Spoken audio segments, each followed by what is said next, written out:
नमस्कार नमस्ते। आज के वीडियो में हम आप सबको बताएंगे स्वयं सहायता समूह का गठन जब होता है, जब नया नया समूह बनता है तो उस समूह बनने की जो है कार्यवाही लिखी जाती है, प्रस्ताव लिखा जाता है। तो वो प्रस्ताव कैसे लिखा जाता है, किस प्रकार से लिखा जाता है, तो आज की वीडियो मैंने इसी के ऊपर बनाई है। तो वीडियो को पूरा एंड तक वॉच करिएगा। वीडियो पसंद आए तो वीडियो को लाइक शेयर और चैनल को सब्सक्राइब जरूर कर लीजिए दीदी, ताकि आप सबको स्वयं सहायता समूह से रिलेटिव अच्छी जानकारियां मिलती रहे। तो देखिए दीदी, जब आपका स्वयं सहायता समूह गठन होता है, नया नया आप समूह बनाती हैं, तो एक पतले वाले रजिस्टर होता है। उसी पतले वाले रजिस्टर में समूह गठन की कार्रवाई यानी प्रस्ताव को लिखना होता है। ठीक है, तो प्रस्ताव को कैसे लिखा जाएगा इसको हम बताते हैं। ये देखिए, आपको पहले हेडिंग बना लेनी है, स्वयं सहायता समूह गठन का प्रस्ताव। ठीक है, तो उसके बाद लिखना है आज दिनांक, यहाँ पे जो है जिस डेट को आप समूह बना रही हैं वो दिनांक यहाँ पे लिख दीजिएगा। ग्राम, अपने गांव का नाम लिख दीजिएगा। टोले की महिलाओं को जिस दीदी के दरवाजे पर आप इकट्ठा की हैं, चाहे किसी दीदी के घर पे आप महिलाओं को इकट्ठा की हैं, चाहे पंचायत भवन में या प्राथमिक विद्यालय में, जिस स्थान पर आप महिलाओं को इकट्ठा की हैं उस स्थान का नाम लिख दीजिए। यहाँ पे लिख सकती हैं। तो यहाँ पे एक दीदी के दरवाजे पे महिलाओं को इकट्ठा किया गया है, दरवाजे पर एकजुट किया गया। गाँव की महिलाओं को ICRP द्वारा, यहाँ पे देखिए ICRP का नाम हमने लिखा है क्योंकि स्वयं सहायता समूह का गठन ICRP के द्वारा ही किया जाता है। मान लीजिए चाहे समूह सखी का नाम लिख सकती हैं, समूह सखी के माध्यम से बन रहा है तो उनका नाम लिख सकती हैं, या ग्राम प्रधान के माध्यम से बन रहा है तो उनका नाम लिख सकती हैं यहाँ पे, या किसी दीदी के माध्यम से आपका समूह बन रहा है, जैसे गाँव की कोई दीदी है आपको आके जानकारी दे रही है आप सबको स्वयं सहायता समूह के बारे में, तो उस दीदी का नाम यहाँ पे लिख सकती है। दीदी के द्वारा एनआरएलएम की जानकारी दी गई। बताया गया कि एनआरएलएम भारत सरकार की एक योजना है, भारत सरकार इसको प्रमोट कर रही है। एनआरएलएम के अंतर्गत गांव में स्वयं सहायता समूह का गठन किया जाता है।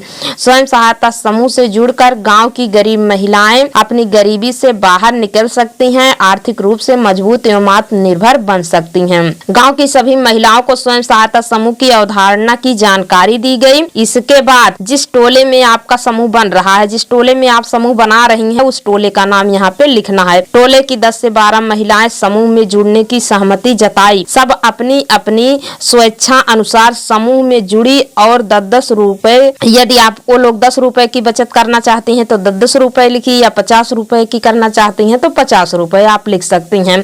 तो 10-10 रुपए की बचत करने का निर्णय लिया। समूह के सभी सदस्यों ने सर्वसम्मति से अपने समूह का नाम, यहाँ पे समूह का नाम रहेगा, आप अपने समूह का एक नाम रखेंगी। मान लीजिए माँ काली, माँ दुर्गा, या मुस्कान, या खुशबू, तो मान लीजिए यहाँ पे मुस्कान रखा गया, तो यहाँ पे आप सब लिख सकती हैं मुस्कान महिला स्वयं सहायता समूह रखा गया। समूह का संचालन करने के लिए सर्वसम्मति से अपने समूह का पदाधिकारी भी चुना गया। उसके बाद देखिए दीदी, जब आपके समूह का गठन हो जाता है तो 3 प्रतिनिधियों का चयन किया जाता है स्वयं सहायता समूह का संचालन करने के लिए, बैंक ब्लॉक आने जाने के लिए। तो जो चयन किया गया, देखिए 3 प्रतिनिधियों का चयन किया गया है, 1 2 3। अध्यक्ष पद पे आप किस दीदी को रख रही हैं तो उनका नाम यहाँ पे लिखना है और उनके पति का नाम यहाँ पे लिखना है। इसी प्रकार से सचिव दीदी का नाम यहाँ लिखना है और उनके पति का नाम लिखना है। इसी प्रकार से कोषाध्यक्ष दीदी का नाम लिखना है और उनके पति का नाम लिखना है। ठीक है, इतना लिखने के बाद उसके बाद आप अपने समूह को अच्छे से चला सके कुछ नियम भी तो बनाएंगी। तो देखिए, समूह के कुशल संचालन हेतु निम्न नियम रखे गए या बनाए गए। तो पहला नियम जो है, समूह की बैठक प्रत्येक सप्ताह दिन सोमवार को 12 बजे होगी। ठीक है। दूसरा है, सदस्यों द्वारा प्रत्येक सप्ताह 10-10 रुपए की बचत नियमित रूप से जमा की जाएगी, यानी सभी सदस्य। तो यहाँ पे 10-10 रुपए आप यहाँ पे लिख सकती हैं। ठीक है, यदि आप 10 रुपए की बचत करना चाहती हैं, 10 रुपए, 50 रुपए की, 50, 100 रुपए की, तो 100 रुपए की वहाँ लिख सकते हैं राशि। अगला है, समूह द्वारा ऋण लेने पर 2% मासिक ब्याज के साथ ऋण का भुगतान किया जाएगा। जैसा कि आपको बता दें, पहले 2% ब्याज लगता था समूह में, लेकिन अब 1% है, लेकिन वो आपको 1% लगाना है या 2%, ये निर्णय कौन लेगा? समूह की दीदियां लेंगी। ठीक है, आप लोग स्वयं ले सकते हैं, लेकिन 2% से ज्यादा जो है ब्याज समूह में नहीं लगता है।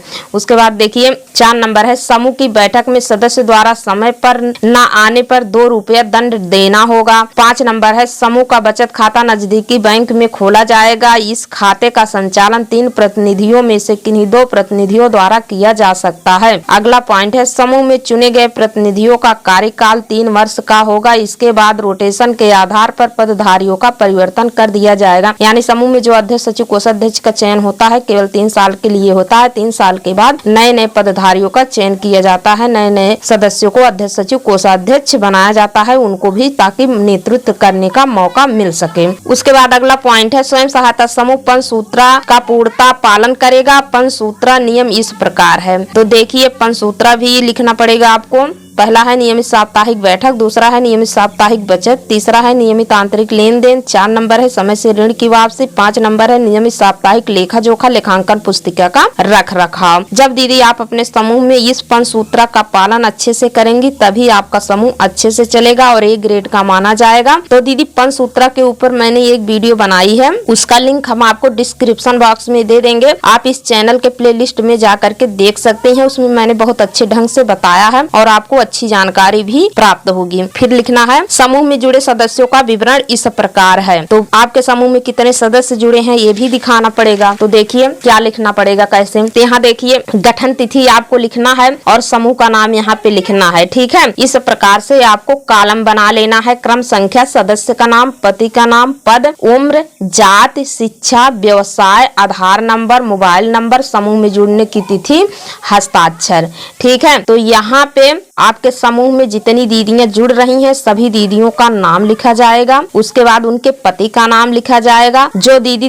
जिस पद पे हैं वो पद लिखा जाएगा। जैसे मान लीजिए अध्यक्ष हैं तो अध्यक्ष, सचिव हैं तो सचिव, कोषाध्यक्ष हैं तो कोषाध्यक्ष। उसके बाद सब दीदी सदस्य में रहेंगी। पहले अध्यक्ष रहेंगी, उसके बाद 2 नंबर पे सचिव, 3 नंबर पे कोषाध्यक्ष, बाकी सब दीदियां सदस्य के रूप में रहेंगी। उनकी क्या उम्र है आधार कार्ड के हिसाब से लिखना है। किस जाति की हैं वो लिखना है। कितना पढ़ी हैं वो लिखना है और क्या कार्य करती हैं, उनके क्या व्यवसाय करती हैं ये लिखना है। उनका आधार नंबर लिखना है। उनका मोबाइल नंबर लिख के रखिए आप, और किस डेट को समूह में जुड़ रही हैं वो भी लिखिए और उस दीदी का यहाँ पे हस्ताक्षर करवा लीजिए, ठीक है।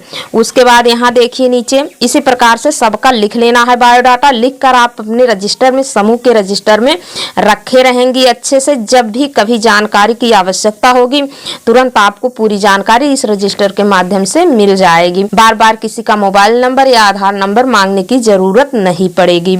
इसके बाद देखिए यहाँ पे अध्यक्ष, सचिव, कोषाध्यक्ष। यहाँ पे अध्यक्ष दीदी अपना हस्ताक्षर करेंगी, यहाँ पे सचिव दीदी और यहाँ पे कोषाध्यक्ष दीदी, ठीक है। उसके बाद देखिए यहाँ पे सभी सदस्य लोग जुड़े हैं, सब लोग अपने अपने नाम के स्थान पे अपना अपना हस्ताक्षर करेंगे। ये है, ये देखिए ये आपके जब आप स्वयं सहायता समूह का गठन करती हैं तो इतना सारा कुछ पतले वाले रजिस्टर में, यानी इस रजिस्टर में आपको इस प्रकार का एक रजिस्टर आपको खरीदना पड़ेगा 20-30 रुपए का स्वयं अपने पास से, तो इस रजिस्टर में बना सकती हैं, ठीक है।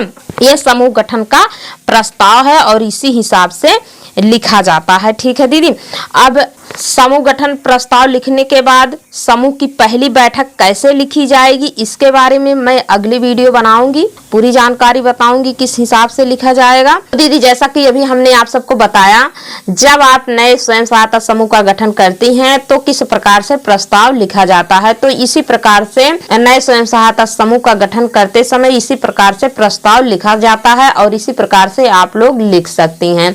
तो दीदी आज की यह वीडियो यदि आप सबको पसंद आई हो तो वीडियो को लाइक, शेयर और चैनल को सब्सक्राइब जरूर कर लीजिए ताकि इस प्रकार की नई नई अपडेट आप सबको मिलती रहे।